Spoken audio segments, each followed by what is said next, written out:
Brains. Brains. Num num num num num. The Vault of Horror, next up in my Amicus Anthology Horror Review series. Now, The Vault of Horror was released in 1973 and it was directed by Roy Ward Baker, who had previously directed Asylum for Amicus. The film was a follow-on from Tales from the Crypt, and in some places was actually marketed as Tales from the Crypt 2. It's easy to see this since the stories that are held within Vault of Horror actually weren't adapted from the comic book of the same name, but were actually taken from the Tales from the Crypt comic. Ironically, most of the stories that were in the previous film, Tales from the Crypt, actually came from the Vault of Horror comic. So the two films are sort of connected in this way, and it does kind of feel like it is almost a sequel to Tales from the Crypt, and in that way it can kind of be seen as the only sequel within the Amicus Anthology Horror series. Like I say, it was directed by Roy Ward Baker, but the cinematography was done by Dennis Coop, with the music being composed by Douglas Gamley, both returning from previous instalments in the series. The writing duties this time round were taken on by Milton Subotsky, but he did adapt the stories, like I say, from earlier issues of EC Comics. Now, I do have to make a correction from something that I think I said a couple of times in earlier videos in this series. I stated that Peter Cushing was in every single anthology horror film that Amicus made, and the truth is he isn't. He isn't actually in Vault of Horror. I don't know how I slipped up on that one because I've seen Vault of Horror numerous times, but on returning to it recently for this review, I realised that Peter Cushing was not in this film. He was actually filming another movie for Amicus at that time called And Now the Screaming Starts.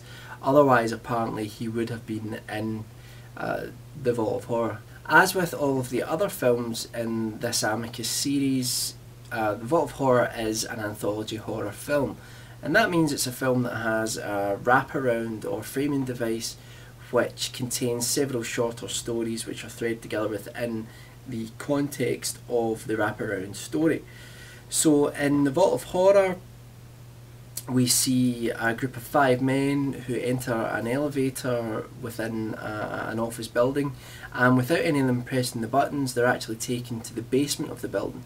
When the doors open from the elevator, they find a beautiful room, very sort of plush surroundings, with a table and chairs surrounding the table, and they go over to investigate what's going on.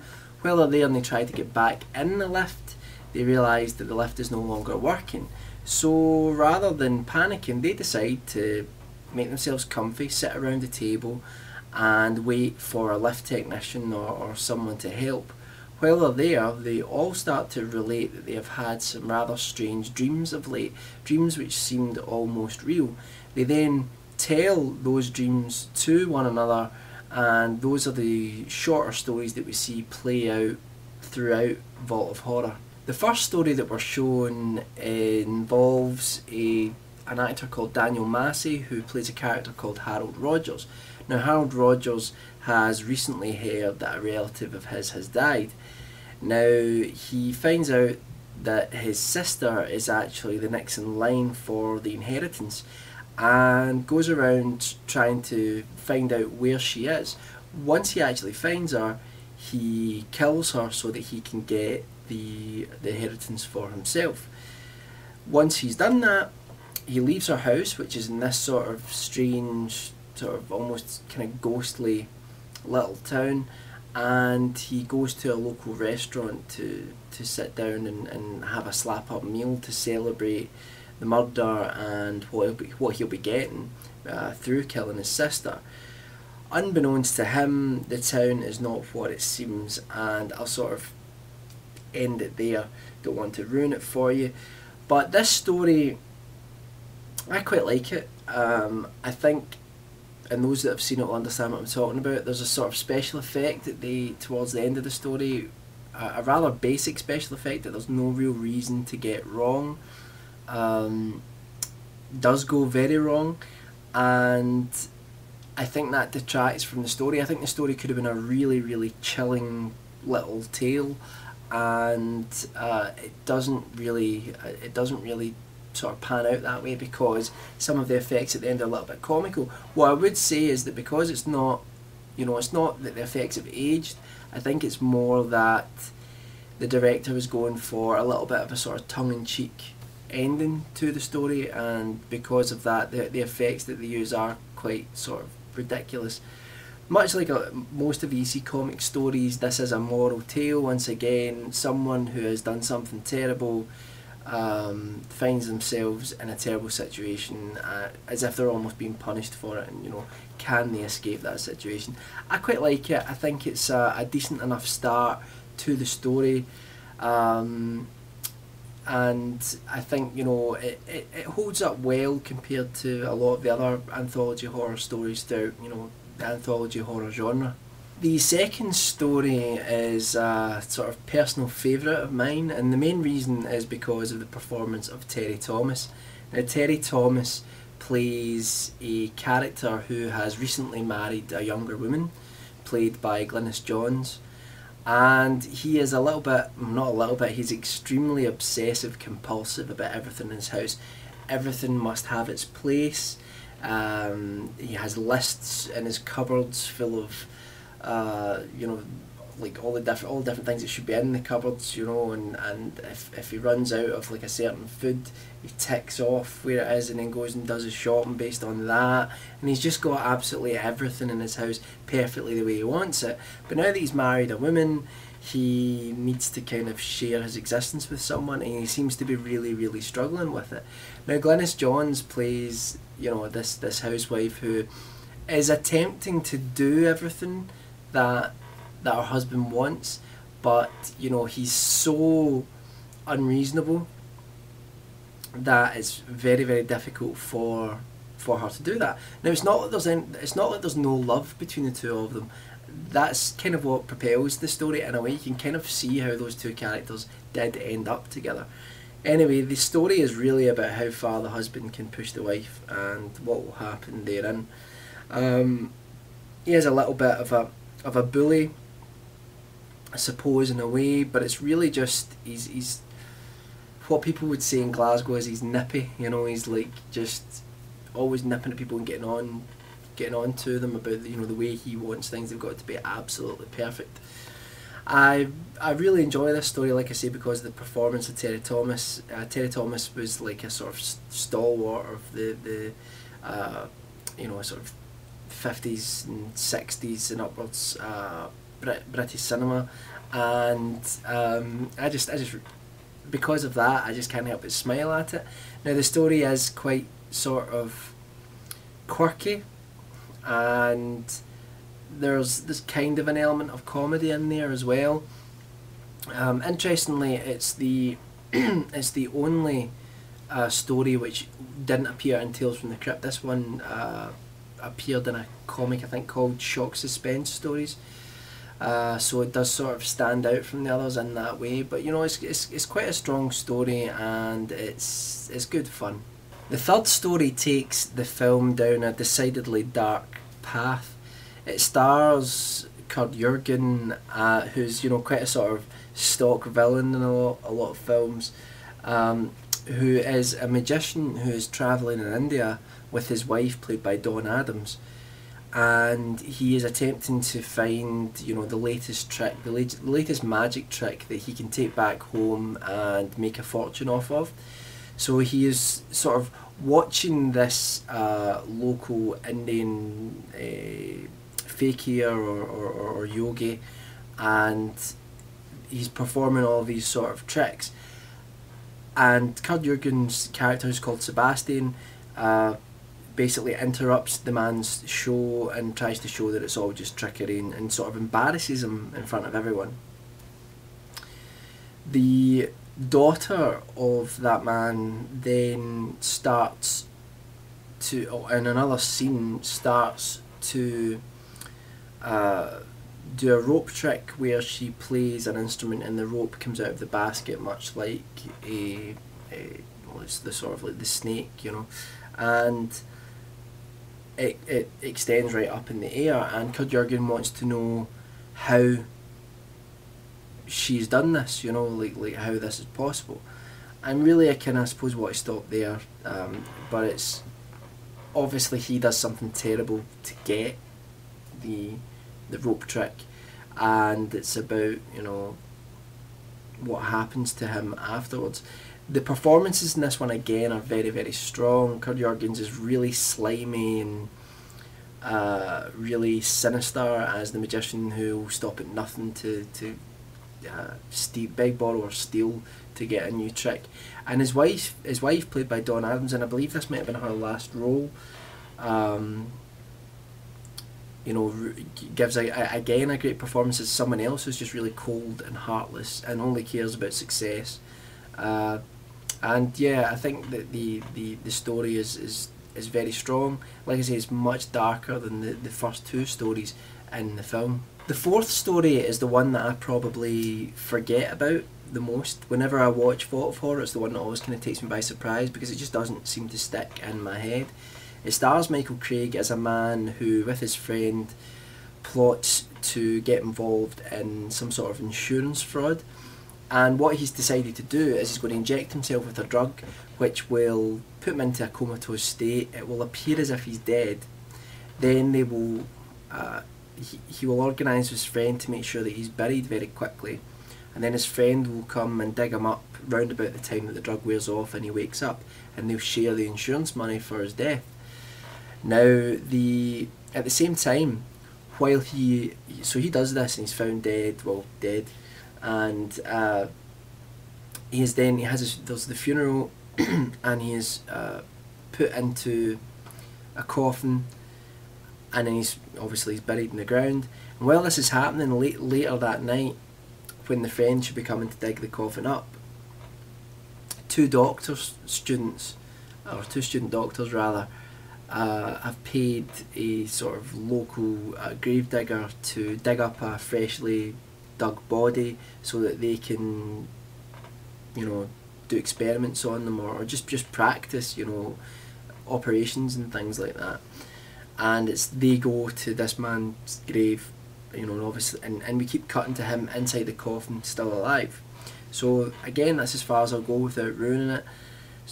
So yes, you get the three things. You get the friend coming to the graveyard, you've got the Michael Craig in the coffin, and you've got the two doctors who are wanting to dig up the body and use it for practice. Now, like I say again, it's kind of, I think out of all of them, this story is far too convenient. Everything that happens that sort of ties up too well. It's got a really good punchline to it. I think it's got an excellent punchline to it, but I just don't think the story is as strong as the other ones. I think it's one that is enjoyable. I think all the stories in Vault of Horror are enjoyable, but it's definitely the one that is the weakest. It is too convenient, and just a little sort of trivia thing. You know, the two characters that play the two doctors, they were actually in a sort of doctor TV series in the 1970s playing student doctors, so I think there's meant to be a little tongue-in-cheek joke there, but obviously people of my generation, that, you know, long after that film came out, maybe don't really get that. You know, I only sort of found that out when I was reading about the film. The fifth story, I think, is the strongest story in the entire film. It stars Tom Baker as a struggling artist who is living in, I think is it Haiti or the Dominican Republic? I think it's Haiti he's living in, and he's living in sort of abject poverty, and he's trying to get his art sold. And what he's done is he's sold off all of his paintings to a bunch of local art dealers in London. He then finds out that they've actually ripped him off because he's sold his entire collection of work, you know, years of work, and they knew that his paintings had actually become really popular in London, so they all made an absolute fortune off of it. So he goes to like a local witch doctor who he asks if he will help use voodoo to punish these men for wronging him and sort of ripping him off. So the voodoo witch doctor sort of says to him, right, place your hand in this boiling water. So he places his hand in the boiling water after a little bit of persuasion, and he doesn't get burnt. And the voodoo witch doctor says, you know, it's done. So he doesn't really understand exactly, but he realises afterwards that when he paints with that hand, whatever happens to that painting will affect people that are in that painting. So if he paints a picture of someone and then the picture got burned, that person would, you know, burst into flames, that sort of thing. So he realises that he can use this to try and get his revenge. He goes to the he has a sort of meeting with I think it's three or four of them, who are all the art dealers that ripped him off, and he sort of warns them and says, you know, like, you've really messed with the wrong guy here. Great performance by, like, Denham Elliott's there. I mean, he's really underused. You would have seen him, and, you know, he played the lead in one of the stories in The House That Dripped Blood, and you'll know him as Marcus from the Indiana Jones films. Denham Elliott is just, like, a phenomenal actor, and, you know, he is really underused here, but in fact all of the actors that play the art critics are all really brilliant, and you've got Tom Baker as the artist, who's just phenomenal. You know, he's the fourth Doctor Who from any of the best Doctor Who, and Tom Baker's just an absolute legend, absolute character, and he's just got a real screen presence. And the story's just really enjoyable, it's really engrossing. There are a lot of really gruesome things that happen to people in the story as well, which, you know, again, it's quite a dark brooding story, and I really enjoy it. I think it's one of the strongest stories in any anthology horror film, and I think it's certainly the strongest story within Vault of Horror. So in conclusion, I think that Vault of Horror is an excellent entry in the series. It's one that often gets forgotten because Tales from the Crypt tends to overshadow it. I also think that Vault of Horror often gets mistaken for Tales from the Crypt because, like I say, it was marketed as Tales from the Crypt 2 in some releases, certainly in the re-release, I think it was 1982 or something like that. It was marketed as the sequel to Tales from the Crypt. I think, again, the wraparound in this film it's a shame because it's really atmospheric, but again it's really unimaginative, and it's just far too similar. There's too many fars. Far too similar to the wraparounds in some of the other Amicus anthology horror films. So I think that's really what the film suffers from. But apart from that, I think it's really well done. I think one of the things with Vault of Horror is that it's kind of a halfway house between Tales from the Crypt and the other films of the Amicus series, because it's Tales from the Crypt, I think, is certainly the grimmest of the series, and I think one of the things with Vault of Horror is that it doesn't really know whether it wants to be really dark like Tales from the Crypt is, or whether it wants to be more light-hearted like some of the earlier installments were. And I think because of that it sort of struggles in places, but then the flip side of that is you get some really interesting you get a really interesting mix of, you know, sort of comedy and you know, sort of negative, you know, dark stories, and you know, so you get things that are darkly comic, and sometimes that's really enjoyable, and that is actually in line with the tone of a lot of the EC comics. So I would definitely recommend it. Go and check it out. It's full of fantastic actors. You know, it's not the strongest in the series. There, you know, I think the Michael Craig story about being buried alive is probably the weakest. But you know, it's still thoroughly entertaining, and yeah, that's all I've really got to say about that. Now I'm going to go on to the spoilers section of the video now, so if you haven't watched Vault of Horror, go and watch it and then come back and watch the rest of the video. You have been warned. Okay, so major spoilers. The wraparound. I think the conclusion where they say, oh, we're already dead and we have to come here every night and retell the sort of evil things that we did in our lives. Again, it's too similar to Tales from the Crypt. That's kind of like almost a kind of similar idea, you know, in that film. Dr. Tears, in fact, I'm probably giving major spoilers for the other films I haven't seen. Just take my word for it. There are other films within the Amicus series that are just too similar, that have sort of similar endings to that. I do love the atmosphere of the wraparound. What I would say, I think it's a shame there was a shot which apparently was in some releases of the film where when all of the men walk towards their graves in the graveyard at the end, that they were actually dressed up in zombie makeup. And if you go on Wikipedia, you'll see a picture of it, and it looks really cool. It looks really frightening. It's similar to the zombie makeup that was used in Tales from the Crypt in the Peter Cushing story, and I think it would have, you know, it's a shame that that's not in most of the releases, because there are a number of releases of this film.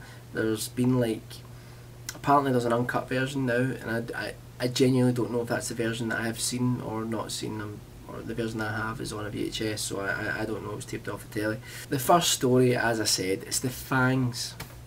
Why did they do that with the fangs in the end of the first story? It was really, they just looked terrible. And then there's that little joke, you know, about, oh, it's a lovely vintage or whatever, you know, when they're drinking the blood out of the main character's neck and all that, you know, they've got like a tap installed in his neck. But I do find it really interesting, the whole thing about it being sort of infested with vampires, because he's warned by one of the people that lives in the town, and says, you know, well, you better get inside because they come out later on. And he's like, I don't know what you're talking about. But yeah, it's kind of, you know, I still like the story. And I think the whole twist with his sister, which interestingly they are really brother and sister in real life, which is quite interesting. But some of it's still from a logical point of view. Why wouldn't she show that she was actually a vampire? She had no idea, knowing that he would go to that restaurant and then turn up afterwards. You know, why didn't she just sort of take care of him then? You don't know.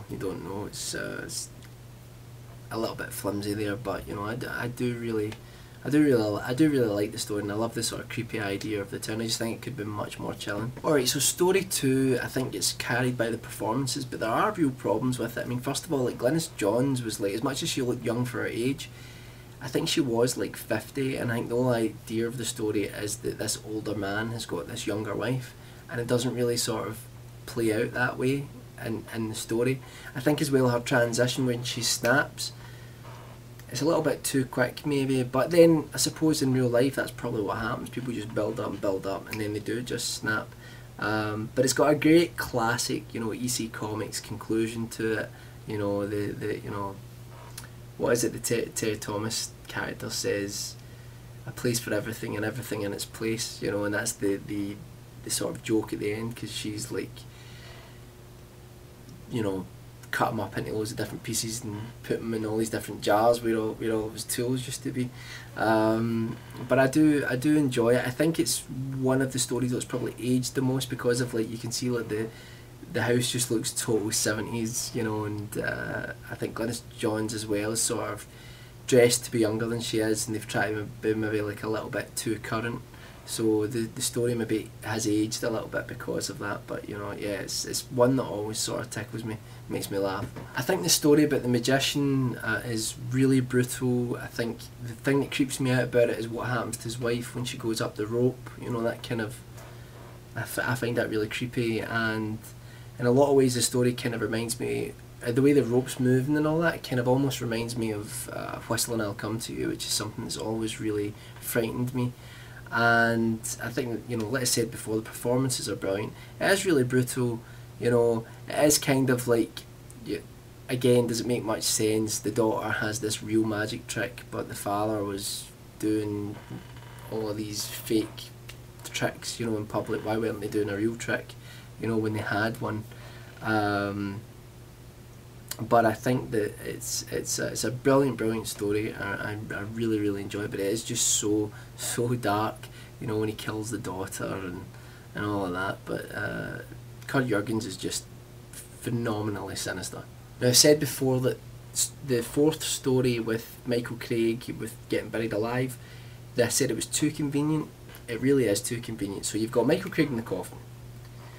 So he's wanting to, well, he's organised with his friend to be dug up at a certain time in the cemetery so that they can share the insurance claim. The friend is cuts from him in there, sort of running out of oxygen, waiting to be dug up. Cuts between him and the two doctors that have come in with the gravedigger looking for a fresh body to practice on. And then you've got the friend who has decided, do you know what, I'm just going to keep all the insurance money for myself, because he's signed over the insurance to him, like almost as his sort of next in kin. And you know, you've got the sort of the friend who, this is one thing that sometimes gets me, you know, people talking to themselves. Now I've made films where people talk to themselves to try and convey something to the audience, but I try and avoid that. And I think that, you know, the way the friend is sort of driving there, ha ha ha ha, he'll be waking up roundabout now, realising that I'm not coming for him, you know, and people don't talk like that. But then I suppose it's kind of like that sort of comic, sort of comedy element which you get again within the EC comics, but it's just too convenient with the whole thing where he happens to be driving past the graveyard just as the medical students dig up the body, and Michael Craig leaps out of the coffin, you know, sort of screaming because he was trying to get a breath. They run out the corner, they run out of the graveyard.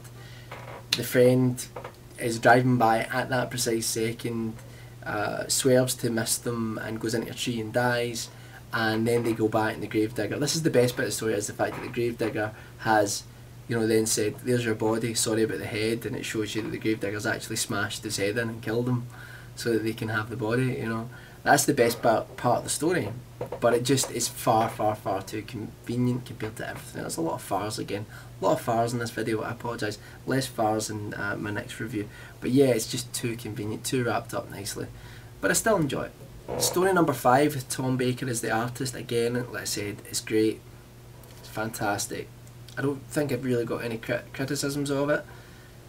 I think that they all play their parts brilliantly, and the bit that always makes me cringe is when the art critic gets his hand sliced off by that guillotine. I mean, that's like, oh, really gets me, really gets to me. But then I think because I'm a musician, I think the idea of hurting my hands is like really frightening to me, because I did once when I was younger. I hurt them really badly, so like maybe that's why. But you know, I don't know if you've watched it. Do you feel that way if you watch that scene when he gets his hands cut off? Does it give you the creeps? Definitely gives me the creeps. But yeah, like I really like this. I really love this story. Do you know the thing that it reminds me of? When Tom Baker's running through the city trying to get back to his painting, which he's put in the safe. You would think, surely you would think, I have this magic power now where he painted a picture of himself, self-portrait, and he puts it in the safe so that nothing can happen to it, and realises he starts feeling out of breath and suffocated, and it's because he's running it out of air, because it's almost as if part of him is in the safe. And that, you know, when he's running through the city and all that, I think it's like, it reminds me of The Asphyx, which is another film from the 1970s, Robert Powell, who played the lead in a previous Amicus film, Asylum. Sort of reminds me of the sort of opening and closing scenes of that film. It's quite similar to it. And I love the effect when the paint stripper and all that falls on the